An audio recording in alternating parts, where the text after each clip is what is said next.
Que la grâce du Seigneur Jésus-Christ, l'amour de Dieu et la communion du Saint-Esprit soient avec vous tous. Amen. Le texte pour notre méditation est tiré de la deuxième lecture, Romains chapitre 11, des versets 19 à 22. Tu diras alors, des branches ont été coupées afin que moi je sois greffé. C'est vrai, elles ont été retranchées à cause de leur incrédulité. Et toi, c'est par la foi que tu subsistes. Ne fais pas preuve d'orgueil, mais aie de la crainte. Car si Dieu n'a pas épargné les branches naturelles, il ne t'épargnera pas non plus. Considère donc la bonté et la sévérité de Dieu. Voici la parole du Seigneur. Veuillez vous asseoir.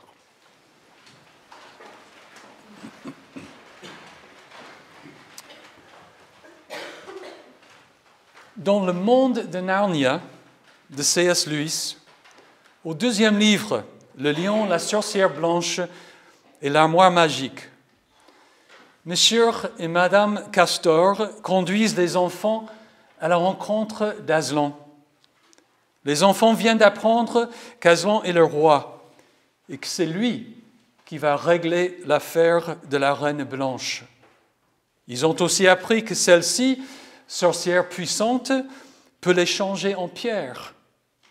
Alors l'un d'eux, Edmund, demande si elle ne va pas changer Aslan aussi en pierre. Dieu vous bénisse, fils d'Adam. Comme vous êtes naïf, répondit M. Castor avec un grand rire. Le changer, lui, en pierre? Si seulement elle arrive à rester sur ses deux pieds et à le regarder en face, ce sera déjà extraordinaire. Je ne l'en crois même pas capable. Vous comprendrez quand vous le verrez. Mais le verrons-nous? Demanda Suzanne. Eh bien, Fidève, c'est la raison pour laquelle je vous ai emmené ici. Je dois vous conduire à l'endroit où vous le rencontrerez, dit M. Castor. Est-ce un homme? Interrogea Lucie. Aslan, un homme? Dit M. Castor sévèrement. Bien sûr que non. Je vous dis qu'il est le roi de la forêt et le fils du grand empereur d'au-delà des mers. Ne savez-vous pas qui est le roi des animaux? Aslan est un lion, le grand lion. Oh, s'exclama Suzanne, je pensais qu'il était un homme. N'est-il pas dangereux? Cela me fera plutôt peur de rencontrer un lion. Tu auras certainement peur, ma mignonne. C'est sûr, dit Madame Castor. S'il existe des gens qui peuvent se présenter devant Aslan sans que leurs genoux tremblent, ils sont soit plus courageux que les autres, soit tout simplement stupides. Alors, est-il dangereux? Dit Lucie. Dangereux? Reprit M. Castor. Vous n'avez donc pas entendu ce qu'a dit Madame Castor? Dangereux? Évidemment qu'il est dangereux. Mais il est bon. Il est le roi, je vous le répète. Les enfants de cette histoire allégorie viennent d'être confrontés à un aspect peut-être un peu bizarre de notre foi chrétienne, la crainte de Dieu. M. Castor l'a bien dit, évidemment qu'il est dangereux. On ne peut pas le dompter ou le manipuler. Pourtant, comme M. Castor l'a aussi déclaré, il est bon. Il est notre sauveur qui nous aime et qui prend soin de nous. Du coup, nous aimons Dieu et nous craignons Dieu. Et cela peut paraître contradictoire. C'est pourquoi aujourd'hui, nous voulons voir que la crainte de Dieu est un aspect important de la foi chrétienne, tout à fait en accord avec l'Évangile. Dans sa lettre aux Romains, Paul se sert de l'allégorie d'un olivier, duquel certaines branches ont été retranchées et auxquelles d'autres ont été greffées. L'olivier est le peuple de Dieu. Les branches retranchées sont les Israélites qui n'ont pas cru en Jésus-Christ. Et les branches greffées sont les non-juifs qui ont cru en Christ. Paul dit alors aux chrétiens, Tu diras, des branches ont été coupées afin que moi je sois greffé. C'est vrai, elles ont été retranchées à cause de leur incrédulité. Et toi, c'est par la foi que tu subsistes. Ne fais pas preuve d'orgueil, mais aie de la crainte. Car si Dieu n'a pas épargné les branches naturelles, il ne t'épargnera pas non plus. Considère donc la bonté et la sévérité de Dieu. Paul ne veut pas nous faire douter des intentions de Dieu envers nous.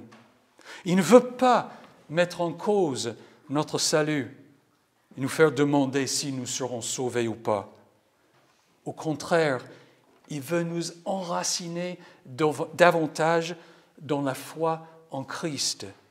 Il veut nous faire comprendre que Dieu a préparé notre salut uniquement à travers la mort et la résurrection de Jésus, et que nous sommes devenus son peuple uniquement par la foi en Jésus. Et ça, personne ne peut le changer. La preuve en est les Israélites. Ils étaient le peuple élu, à qui appartiennent l'adoption, la gloire, l'alliance, la loi, le culte, les promesses et les patriarches. C'est d'eux que le Christ est issu dans son humanité. Pourtant, malgré tous ces avantages, Dieu en a rejeté la majorité. Pourquoi? Par incrédulité. La plupart du peuple d'Israël a cédé à une forme d'orgueil humain. Devant Dieu, ils comptaient sur leur identité juive, sur leur descendance d'Abraham. Ils ont cessé de regarder leur élection comme le don de Dieu, quelque chose à recevoir par la foi. À la place, ils voyaient leur élection et le salut qu'il apporte comme une sorte de droit. En conséquence, Dieu les a retranchés comme des branches d'un arbre. Les non-juifs, vous et moi, avons été greffés à cet arbre, non par droit ou par mérite, mais sur la simple base de la foi en Jésus-Christ. Nous nous tenons debout devant Dieu parce que nous croyons à l'Évangile, à la promesse de Dieu, comme Abraham l'a fait. Dieu n'admet rien d'autre. C'est pourquoi Paul nous met en garde contre un orgueil spirituel. Il ne faut pas permettre à la sorcière blanche de changer notre cœur en pierre. Au contraire, nous devons craindre Dieu, c'est-à-dire respecter la puissance et la justice de Dieu, qui ne s'adapte pas à nos termes. Comme les Juifs incrédules avant nous, si nous délaissons la foi en Christ pour croire quoi que ce soit, Dieu nous retranchera de son arbre. Je pense que vous connaissez le proverbe. La familiarité engendre le mépris. Il ne faut pas adopter une attitude trop familière envers Dieu. Une attitude qui n'est plus respectueuse au point de nous sentir sans contrainte. Ce n'est pas que Dieu ne veut pas avoir une relation intime et familière avec nous. Il le veut. Mais c'est parce que nous cédons si facilement au péché. Lorsque nous oublions que Dieu est absolument parfait et n'admet aucun mal en sa présence, quand nous commençons à regarder Dieu comme notre égal, comme quelqu'un qui nous ressemble, alors très souvent, nous relâchons notre surveillance du péché. Le péché d'Israël, à l'époque de Paul, était un orgueil spirituel, une confiance en leur élection, en leur capacité de respecter la loi de Moïse. Ils pensaient ne pas avoir besoin de Jésus. Cet orgueil peut nous arriver à nous aussi. Du coup, Paul nous y met en garde. Pourquoi? Parce que Dieu réagit au péché comme Aslan a réagi à la sorcière. Il ne cache pas de vue le péché avec une façade. Il doit le détruire. Le pécheur doit mourir. C'est pourquoi Jésus est mort à notre place, pour que sa mort compte pour la nôtre. Notre nature pécheresse a été crucifiée avec Christ. Par le baptême en son nom, nous avons été ensevelis avec lui, afin que nous menions une vie nouvelle avec lui. C'est ça, notre élection. Évidemment, si nous méprisons le sacrifice de Christ et sa justice pour établir notre propre justice, quelle qu'elle soit, nous sommes seuls face à Dieu, au Dieu qui doit détruire le péché. Et encore, comme M. Castor l'a bien dit, évidemment qu'il est dangereux. Si tu joues avec le feu, tu te feras brûler. C'est juste une question de temps. Il faut donc une certaine crainte, un certain respect pour le feu. Si tu joues avec Dieu, tu risques sa condamnation. Il faut maintenir une crainte salutaire de Dieu. Ne fais pas preuve d'orgueil, dit l'apôtre Paul, mais aie de la crainte. La crainte de Dieu est le contraire de l'orgueil. L'orgueil engendre l'incrédulité et la fausse croyance qu'on peut échapper au jugement de Dieu. Le mal fondamental de l'humanité est que l'homme rejette sciemment la connaissance et la crainte de Dieu. Paul écrit plus tôt dans cette lettre, « Tout en connaissant Dieu, ils ne lui ont pas donné la gloire qu'il méritait en tant que Dieu, ils ne lui ont pas montré de reconnaissance. Au contraire, ils se sont égarés dans leur raisonnement et leur cœur sans intelligence a été plongé dans les ténèbres. » La foi est tout à fait contraire à cela. La foi reconnaît pleinement Dieu et sa loi. La foi reconnaît pleinement notre péché et la malédiction de Dieu sur le péché. La foi craint la colère de Dieu et se tourne vers la grâce de Dieu en Jésus-Christ. Par la foi, nous craignons et nous aimons Dieu. Toutefois, la crainte de Dieu n'engendre pas de doute sur le salut, sur le pardon de nos péchés en Christ. Non, elle produit l'effet opposé. Nous reconnaissons que nous ne pouvons pas manipuler Dieu, ni changer son plan.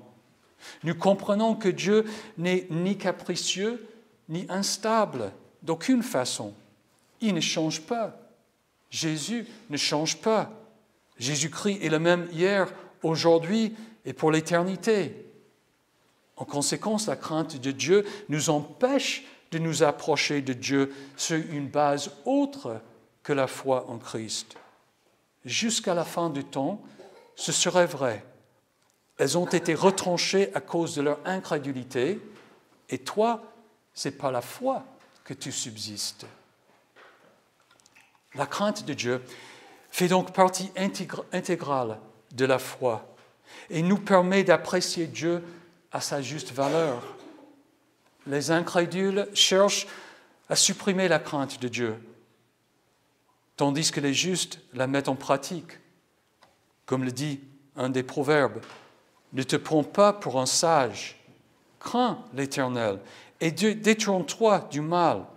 Cela apportera la guérison à ton corps et un rafraîchissement à tes os. » C'est pourquoi, dans le Nouveau Testament, l'instruction morale de l'apôtre Paul est pleine d'avertissements contre les œuvres de la nature humaine. Il dit par exemple de ces œuvres, ce sont l'immoralité sexuelle, l'impureté, la débauche, l'idolâtrie, la magie, les haines, les querelles, les jalousies, les colères, les rivalités, les divisions, les sectes, l'envie, l'ivrognerie, les excès de table et les choses semblables. Je vous préviens, comme je l'ai déjà fait, ceux qui ont un tel comportement n'hériteront pas du royaume de Dieu. Nous prions donc avec le psalmiste, Seigneur, écoute-moi, que tes oreilles soient attentives à mes supplications. Si tu tenais compte de nos fautes éternelles, Seigneur, qui pourrait subsister? Mais le pardon se trouve auprès de toi afin qu'on te craigne. Des branches ont été coupées afin que moi je sois greffé. C'est vrai. Elles ont été retranchées à cause de leur incrédulité. Et toi, c'est par la foi que tu subsistes. Ne fais pas preuve d'orgueil, mais aie de la crainte. Car si Dieu n'a pas épargné les branches naturelles, il ne t'épargnera pas non plus. Considère donc la bonté et la sévérité de Dieu.